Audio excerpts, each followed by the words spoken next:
অন্নপূর্ণা ভান্ডারের নামে টাকা লোটপাট করা হচ্ছে।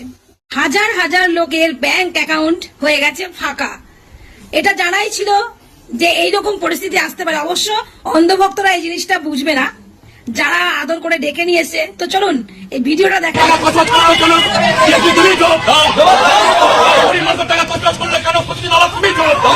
অ্যাকাউন্ট ফাঁকা, গ্রাহক সেবা কেন্দ্রের বিরুদ্ধে কোটি টাকা তহবিলের অভিযোগ, বিক্ষোভে শতাধিক গ্রামবাসী।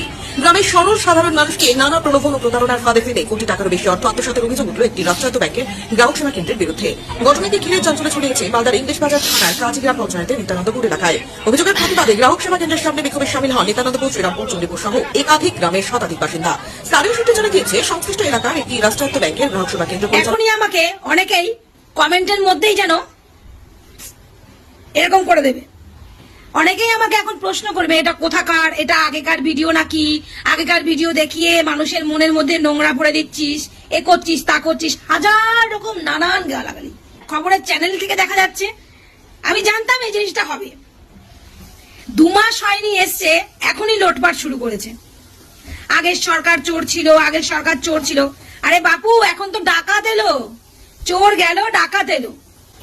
অন্নপূর্ণা ভান্ডারের নামে টাকা লোটপাট করা হচ্ছে। ঘরের প্রত্যেকটা লোকের ব্যাংকের অ্যাকাউন্ট দিয়ে অন্নপূর্ণা ভান্ডার করা হয়েছে। তো সেই অন্নপূর্ণা ফর্ম যারা দিয়েছে, জমা দিয়েছে, কিছু সংখ্যক লোক হয়তো অন্নপূর্ণা ভান্ডার পেয়েছে, যারা দিয়েছে তারা সবাই পায়নি। এখন দেখা যাচ্ছে যে বেশিরভাগ লোকেরই অ্যাকাউন্ট পুরো ফাঁকা হয়ে গেছে। সেই প্রমাণ সহ ভিডিওটা আমি আপনাদের সামনে তুলে ধরেছি। এখন আমাকে অনেকে অনেক কথা বলবে, গালাগালি দেবে। আগে আগে দেখো তা হে ক্যা, সবে তো শুরু, এখনো অনেক কিছু বাকি আছে। কি কি আর দেখবে বলো গুরু। তো দেখো সামনের দিন কি আসতে চলেছে। সবে তো ব্যাংক অ্যাকাউন্ট খালি হয়েছে, আর কি কি খালি হবে তার কোনো ঠিক নেই। রাম মন্দিরের কথা আশা করি সবাই শুনেছেন। রাম মন্দিরের হাজার হাজার কোটি টাকা সব লুটপাট হয়ে গেছে। সোনা গয়না, ক্যাশ বাক্স থেকে টাকা, সেসব সব লুটপাট হয়ে গেছে। কারো কোনো সাড়া নেই, শব্দ নেই, এখনো কোনো প্রমাণ পাওয়া যায়নি। আর এখন পশ্চিমবঙ্গে মানুষের অ্যাকাউন্ট ফাঁকা হচ্ছে। এই তো সবে শুরু হয়েছে। না মানে আমার না সব গুলিয়ে যাচ্ছে। ওই যে আজকে অন্নপূর্ণা নিয়ে কি বৈঠক না কি হইলো না, সেখানে এমনকি রাজ্যের দিদি গো, ওই যে অগ্নিমিত্রা দি, সে বললো যে যা 27 তারিখ থেকে অন্নপূর্ণা ফর্ম দেওয়া হয়েছিল, আর আজ থেকে যারা ফর্ম ফিল আপ করেছে আজ থেকে তাদের ব্যাংকে 3000 টাকা করে ঢুকে দিচ্ছে। তো দি কিছুদিন আগে তো শুনছিলি যে 3 মাস ফর্ম ফিল আপ করার সুযোগ আছে, আর 3 মাস ধরে লক্ষ্মী ভান্ডার দেওয়া হবে ওই 1500 টাকা করে। আর তুমি কটা কি যে 3000 টাকা করে ঢুকিয়ে দেয় সে দাও। আর তুমি তারও কইছিল যে কি সাধারণ মা বোনেদের জন্য। তো দি সাধারণ কাকে বলে অসাধারণ কাকে বলে সেটা আমি বুঝতে পারিনি। তো একটু ঝেড়ে কাশো তো ভালো করে বলো। আর সে কে দাদু একটা ভিডিও দেখলি, সে দাদু কোনো একটা মানে ভালো পার্টির লোকটোক হবে মনে হচ্ছে। ওই যে আমি পলিটিক্স বুঝিনি, যে ফোনে দেখলি সে বলছে লক্ষ্মী খুব ভালো, অন্নপূর্ণা খুব ভয়ানক। মানে অন্নপূর্ণা সবাইকে ভালোবাসে না, কিছু কিছু বেছে বেছে ভালোবাসে। কাকে ভালোবাসে? যারা কৈশোর, যৌবন, বার্ধক্য, ওই যে কাল বলে গো, আমরা বইতে পড়ে আসি না, যৌবন কাল, কৈশোর কাল, বয়স সন্ধিকাল, যে কালে একটু ছুকছুকানি হয়, সেখানে যারা মন দিয়ে টিকিয়ে ধরে পড়াশোনা করে তারাই জীবনে দাঁড়িয়ে যায়। কিন্তু এখন ছোটবেলা থেকে যা পড়ছি সবই ভুল পড়া।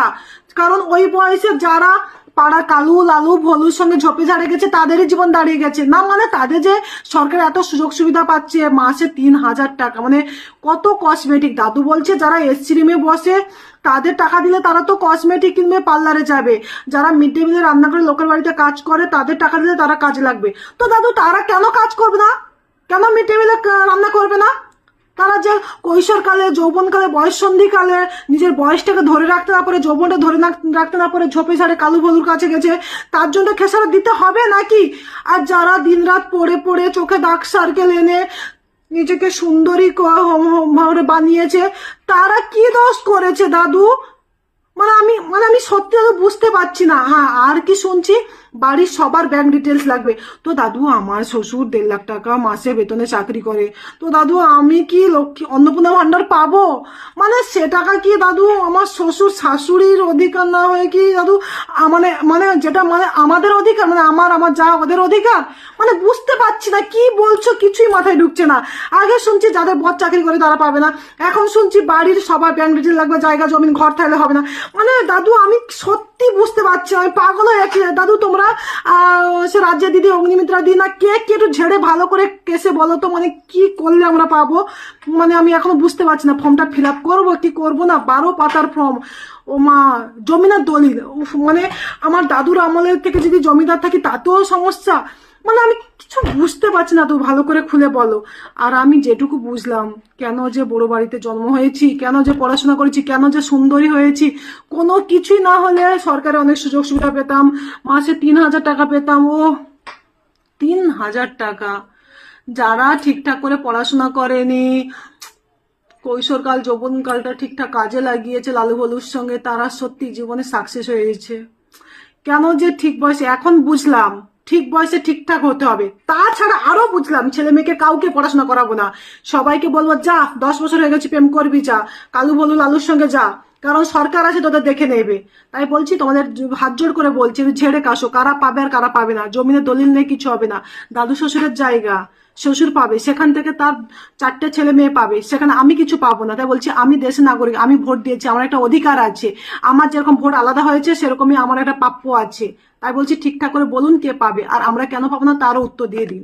কারণ আমরা যতই আপনার বিরোধিতা করে যাই করি, আলটিমেটলি আপনি আমাদের রাজ্যের মুখ্যমন্ত্রী, ঠিক আছে, সেখান থেকে তো অস্বীকার করার কোনো জায়গা নেই। আর আপনি ভালো করুন মন্দ করুন, আমাদের সেগুলোকে অ্যাকসেপ্ট করতেই হবে। কিন্তু মানুষ হিসাবে আমি আপনার কাছে একটাই অনুরোধ করতে পারি যে এরকম মানে বিচারিতা করবেন না যে একটা মেয়ে আপনার দলের প্রোটেস্ট, মানে আপনার দলের হয়ে বলে সে যদি পুরস্কার পেতে পারে একটা মঞ্চে উঠে, আর সেই রকমই আপনার দলের বিরুদ্ধে কথা বলে কাউকে আপনি লক আপ করিয়ে দিতে পারছেন, বা আপনার কাছে খবর গেলেও আপনি সেটার ব্যাপারে কোনো স্টেপ নিচ্ছেন না, এগুলো করবেন না, এগুলো খারাপ। বলার সংবিধান সবাইকে বলার অধিকার দিয়েছে, সেই বলার জায়গাটা রাখুন। আপনি কড়া নিয়ম বানান যেন আপনাকে লোক ভয় পায়, যেন আপনার বিরুদ্ধে লোক কাজ করতে ভয় পায়। যে এই যে বলছেন যে রেলের যদি কোনো ক্ষতি হয়, সরকারের যদি কোনো ক্ষতি হয়, এই পূরণ দিতে হবে, ওই ক্ষতিপূরণ দিতে হবে, একদম আমি মানছি খুব ভালো ডিসিশন নিয়েছেন, যেগুলো আগের সরকার নিতে পারেনি, যার জন্যই সরকারের মাথার উপর উঠে সবাই নাচতে সুবিধা হয়েছিল, সবার বিরোধী দলগুলোরও তাই। তো যাই হোক, আপনি যখন এত কড়া স্টেপ নিয়েছেন, সত্যি আমরা মানে আমার তো খুব ভালো লাগছে, আর কারো লাগছে কিনা জানি না। আর তবে এটাই বলতে চাইবো যে বলার সুযোগটা সবাইকে দেবেন। হ্যাঁ, যদি কেউ বেশি বলে সেটা নিয়েও স্টেপ নেবেন, কিন্তু কেউ যদি আপনার কাজে আপনার প্রশংসা করে সেটা যদি আপনার ভালো লাগে, কিন্তু কেউ যদি আপনার কাজে ভুল কাজে আপনাকে দুটো বাজে কথা বলে, বাজে মানে আপনাকে তো কিস্তি গালাগালি দিচ্ছেন, আপনার কাজগুলো ভুলিয়ে দিচ্ছে যে আপনি এগুলো করেননি বা এগুলো করা আপনার দরকার, তাকে অ্যারেস্ট করাচ্ছেন বা আপনার কানে খবর জবাব দিয়ে আপনি কিছু বলছেন না, এগুলো খারাপ করছেন, তাই না? তাহলে আগের সরকারও করিয়েছিল এরকম একটা ঘটনা, সবারই অনেকের নামটা জানা আছে ছেলেটার, আমার হয়তো একটু মনে আসছে না। তবে এগুলো বললে সেই ওই একই ঢোল একই কাশি হয়ে যায় না ব্যাপারটা। আজকে প্রথম আজকে সবার ভালো লাগবে এই তো আমাদের মুখ্যমন্ত্রী কি ভালো কাজ করছে, কিন্তু আলটিমেটলি সেরকম তো আমি জানি একটা মানুষ কোনোদিন কারোর কাছে ভালো হতে পারে না। যেরকম মমতা ব্যানার্জি কিছু লোকের কাছে ভালো ছিল, আবার অনেক লোকের কাছে খারাপ ছিল, আপনি এখন অনেক লোকের কাছে ভালো, কিছু লোকের কাছে খারাপ, কিন্তু আলটিমেটলি যদি ঠিকঠাকভাবে সেই জিনিসটাকে না নিয়ে যান তাহলে এটাও উল্টো হয়ে যেতে সময় লাগবে না। তাই বলবো, এসেছেন যখন, আপনার যখন ইচ্ছা আপনি 30 বছর বাংলায় রাজ করবেন বা 30 বছর বাংলার উন্নয়নে কাজ করবেন, তাহলে আমার মনে হয় ছোট ছোট জিনিসগুলো হয়তো আপনাকে একটুখানি খতিয়ে দেখে নিতে হবে যে এই জিনিসটা করলে কি ঠিক হবে। বড় বড় জিনিসগুলো স্টেপ নিন, যেগুলো করছেন খুব ভালো কথা। আমি তো আগে বলেছি যে আপনি যেই সরকারি চাকরিজীবীদের জন্য যেই নিয়মটা বার করেছেন যে বেশি কথা বলা যাবে না সরকারের বিরুদ্ধে, ও দারুণ। কেন বলুন তো, এতদিন মমতা ব্যানার্জিকে কেউ একটা পেছন দিয়ে বোঝে, মানে মমতা ব্যানার্জির মতো সরকারি চাকরিজীবীদের যেই দাপটটা আমরাও দেখেছি, আপনি নিশ্চয়ই কোথাও একটা দাপটটা দেখেছেন বলেই আজকে সবার আগে আপনি বসেই সবার আগে এই ডিসিশনটা নিয়েছেন যে সরকারি চাকরিজীবীরা যেন সরকারের বিরুদ্ধে কোনো রকম কোনো আলোচনা না করে কারোর সামনে না, বিশেষ করে সোশ্যাল মিডিয়ায়। তার মানে আপনি সেটা থেকে ওয়াকিবহাল বলেই তো আপনি সেই স্টেপটা নিয়েছেন, যেটা মমতা ব্যানার্জি পারেন। Thanks to Suvendu Adhikari. কিছু কিছু অবশ্যই আপনি ভালো কাজ করছেন। আরো একটা ভালো কাজের আমি নমুনা আপনাকে বলছি, নমুনা বলতে আপনি হয়তো বলেছেন, আমি শুনেছি কারো একটা থেকে, আমি নিজে দেখিনি এখন খবরটা, যে রাস্তার কুকুর বিড়ালদের খাওয়ানো নিয়ে আপনি একটা রায়বার করেছেন যে কেউ যদি খাওয়ায় তার সাথে কোনো রকম ঝগড়া মারামারি করা যাবে না, ইভেন যে বাচ্চাগুলোকে খাওয়ানো হবে তাদেরকেও যেন কোনো রকম আঘাত না করা হয়। এটার জন্য কুডোস টু ইউ। মানে সত্যি কথা, এই অনেকে এসেছেন, অনেকে অনেক নিয়ম বার করেন, অনেক বিল পাস করেন, কিন্তু এই বাচ্চাগুলোর জন্য ভাবে না। আপনি যে এসেই এদেরকে নিয়ে একটা কথা বলেছেন, তার জন্য একদম মন থেকে ধন্যবাদ। আমি যদি আপনার বিরুদ্ধে দুটো বাজে কথা বা আপনার কাজের ভুল দেখে আপনাকে মানে আপনার যদি কি বলে ওটাকে, মানে যাই হোক, আমি যদি খারাপ কথা বলতে পারি, তাহলে আপনার ভালো কাজে আমার আপনাকে ভালো বলতে কিছু এসে যাবে। কারণ আমি পার্টির ঝান্ডা নিয়ে পার্টি করছি না, আর না আমি পার্টি থেকে এটা খাচ্ছি, না আমি ঘরবাড়ি বানিয়েছি। আমার ঘরবাড়ি ভাঙা, আমি যেরকম কাজ সেরকম, আমার ভালো লাগা থেকে আমি দুটো কথা বলতেই পারি, যেখানে আমার দুটোই হয়, যাতে আমার রথও ব্যথা হয়, কলাও ব্যথা হয়। তো সেই জায়গাটা থেকে আমি জাস্ট একটু কথা বলি। তার মানে এই না যে আমি সরকারের বিরুদ্ধে কথা বলছি, কারণ আমি অন্য কাউকে ভোট দিয়েছি, সেটা আমার ব্যাপার, আমি অ্যানাউন্স করে দিয়েছি। এরকম দিতেই পারে, কারণ সরকার এসেছে একটা মেজরিটির সাথে, কিন্তু বিরোধী যারা আছে তারাও তো অনেক ভোট পেয়েছে, পায়নি তো তা তো না, এরকম তো না যে তাদের ভোটগুলো ল্যাপ বা তাদের ভোটগুলো ফলস করেছে, ভোট তো অনেকেই দিয়েছে, কেউ বলার সাহস পাচ্ছে না, আমি হয়তো বলার সাহস পাচ্ছি, এটাই ব্যাপার, আর কিছু না। যাই হোক, আপনি ভালো কাজ করুন, আপনার যেইগুলো আপনি মিস করে গেছেন আমি যেরকম সেগুলো বলেছি, কিন্তু আজকে আমার সত্যি খুব ভালো লাগছে বলতে, খুব গর্ব হচ্ছে, কারণ আমি কুকুর বিড়াল খুব ভালোবাসি, ঠিক আছে? তো আপনি যে ওদের জন্য ভেবেছেন বা ওদের জন্য এই স্টেপটা নিচ্ছেন, তার জন্য সত্যি আমি মন থেকে আপনাকে ধন্যবাদ জানাচ্ছি। আপনি এরকম ভালো কাজ করতে থাকুন।